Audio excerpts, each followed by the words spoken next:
Are you ready?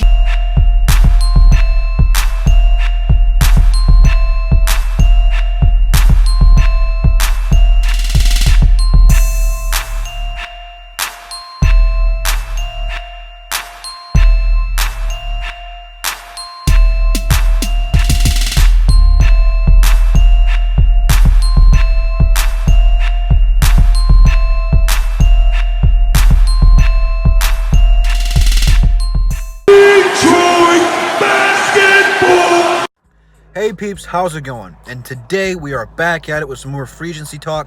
This time we are talking about shooting guards. And these might not be the best players available. That's what people misunderstood about the point guard video. It's what I think best fits the Pistons at a reasonable salary that can be real legit moves, because we don't have that much money. But before I break down my 5 shooting guards real quick, in 1 week, Wednesday, almost said Monday. It is going to be Wednesday. DSA has allowed me the platform to do a Detroit Pistons, I guess I should say, live stream show. It is called Ball Don't Lie, and we have a bunch of people. I'm sure more people will join, but that is going to start at 8 o'clock next week on a Wednesday. And I'll remind you guys throughout the week so you can stay tuned. But basically, right now, it's about 4 people, and we are just going to talk basketball, what the Pistons should and shouldn't do during the offseason. But it's a little bit something different. If you subscribe to Luke G, the Gridiron Blitz, how they talk about the Lions, it's pretty much what we're going to be doing, only about the Pistons. It's the same group of people, so it's just going to be that show just for different viewership. So shout out to all those guys, and shout out to Troxel Sports Talk for putting the plan into motion and getting the ball rolling on that one. It was really his idea to do it. So I'll put all their links in the description. You can go check them out so you can get a feel for all the people who are going to be in the video, so you can probably see what viewpoint you want. Because from what I've gathered, we only talked about doing this once. I think we all have different viewpoints on how the Pistons should be moving forward. So there should be something for everybody. But without further ado, I've rambled on long enough. Let's get this video cracking. Now remember, these are in no particular order, but first we are starting with Danny Green. He is coming off a solid season in Toronto after being traded there. Now, before I talk about how good he is, it's going to be a key deciding factor on if Kawhi Leonard stays or if he leaves. And if he leaves, they might not necessarily want to re-sign Danny Green, even though he's been a solid player for him. If Kawhi Leonard leaves, Toronto is probably going to be in a big rebuild mode. Now, if Kawhi stays, more than likely they re-sign Danny Green, because him and Kawhi actually play really well together. They had a lot of chemistry in San Antonio, and it's really transitioned here in Toronto. Now, Danny Green is one of the most efficient three-point shooting guards in the league. Might not even take guard out of there. He's just one of the most efficient three-point shooters in the league. He's got games where he is red hot and can't miss. He is also one of those guards, especially in San Antonio. He's really developed into a good starting shooting guard. But in his earlier seasons, he came off the bench. He could start. And, it might be a good person for Luke Kennard to learn from, because at this point, he is a veteran. He does have championship pedigree. He's been playoffs in almost, I have to say, every year of his career, because he's been in San Antonio. So not only do you add a guy who can shoot threes, but you grab a great leader, a veteran who's not like Jose and Zaza, who's actually had meaningful moments in the playoffs. And without him, I don't know if San Antonio wins the championship against the Heat. I mean, there was that one year they were talking about him being the Finals MVP, the year that Ray Allen hit that 3. So I mean, he performs in big games. So I'd love to have this guy. Absolutely would. I know he's been on the Pistons' radar since the early days of Stan Van Gundy's career. But Dwayne Casey, I don't know. But speaking of Dwayne Casey, here's the next one. Terrence Ross had a phenomenal season last season. I think he way overachieved than what anyone thought he would be. And I'm not saying that in a bad way, because he was a solid player in Toronto. What I'm saying is he blew those expectations away. He overachieved. And he was a big part in Orlando making the playoffs. I mean, there was games he was dropping 30 points almost every night. And I think coming to Detroit, he's one of those guys, he's kind of in between a shooting guard and a small forward, where you can really put him anywhere on the floor at any time. I mean, obviously he's not going to play power forward or center, but at times he can bring the ball up, and he's super athletic. You'd add more speed and I guess leaping ability. He's a solid defender, and he's really improved his offensive game. When he first came in there, he was just a guy who can dunk the ball, but now he can open up the game, drive in the lane, get contested layups, shoot threes, mid-rangers, pass the ball.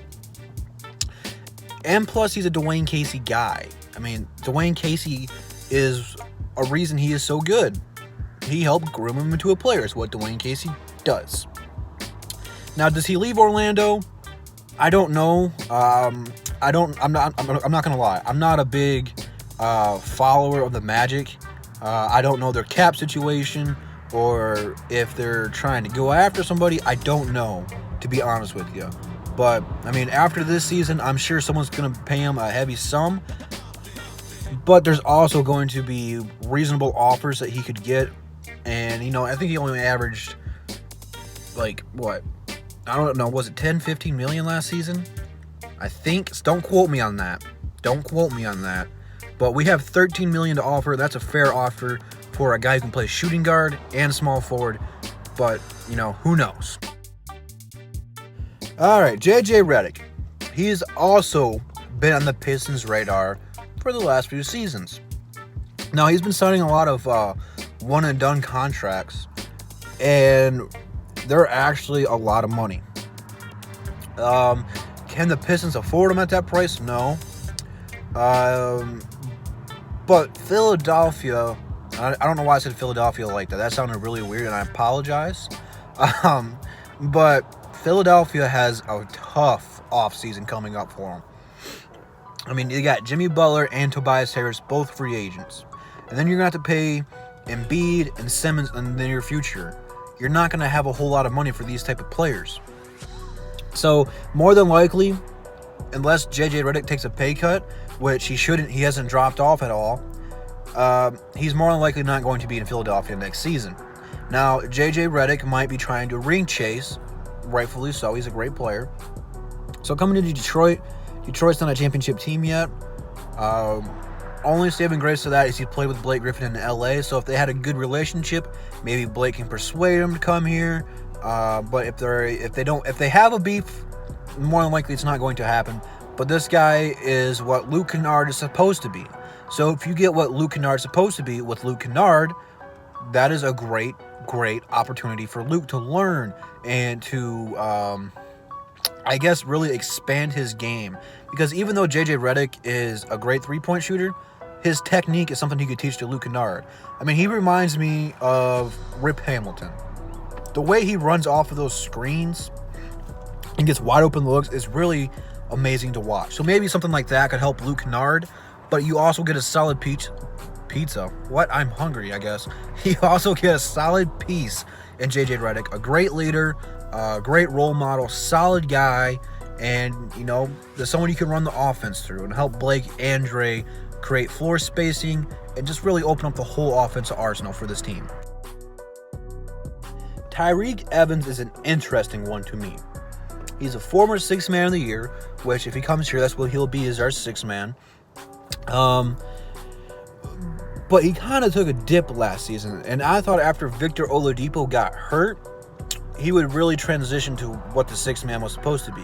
Now, Lou Williams is going to be the sixth man of this year, no doubt about it. But Tyreke is one of the better sixth men in the league. Now, he's going to have a bounce back season. And again, he's going to have a lot of opportunity here in Detroit. And he should be a very reasonable piece to get. I don't think he should break the bank or anything like that. But, our second unit doesn't have a scoring option, especially if we're going to be promoting Luke Kennard to the starter. And as of right now, we don't know who we are going to re-sign or anything like that. But This guy can run point.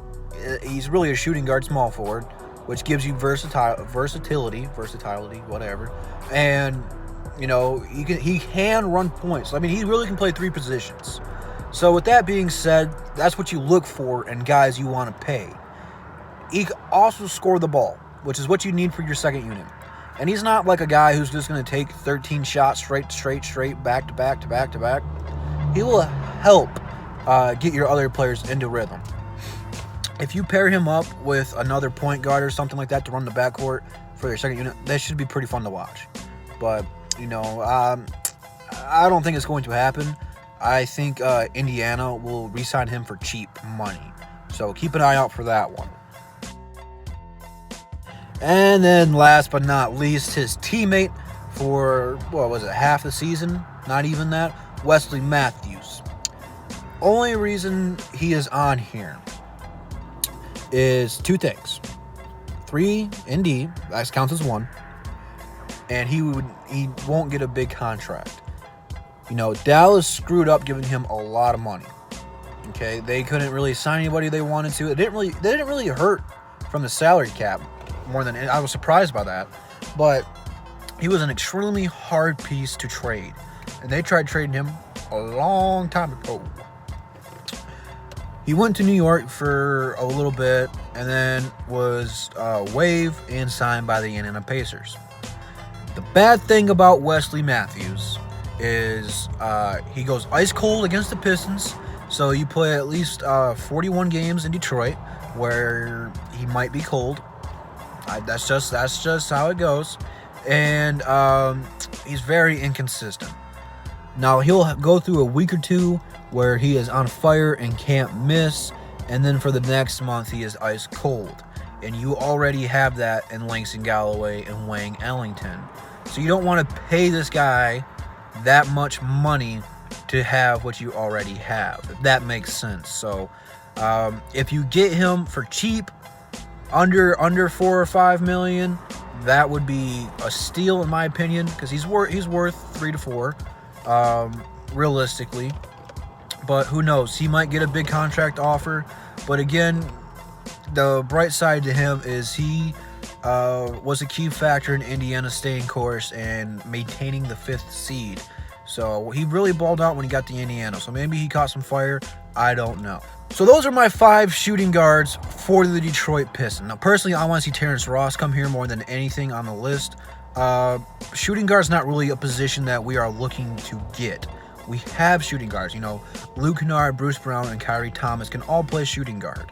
And if we re-sign Wayne Ellington, which I didn't put him on this list because I want to do people who weren't Pistons. So, but he would definitely be on my list to re-sign. Who do you guys want at a shooting guard position? I'm going to try to do small forwards tomorrow, which is the position we probably most need. Then I'll do power forward and centers. So stay tuned for all of those. Instagram, Twitter, links are in the description. Again, tell me who you guys want the Pistons to sign. Comment if you agree with my list or don't agree. I don't care. It's just my personal list. Do not get mad at me. It's not my fault. It is my fault, but don't get mad at me. But with that being said, I will see you peeps in the next one. Peace!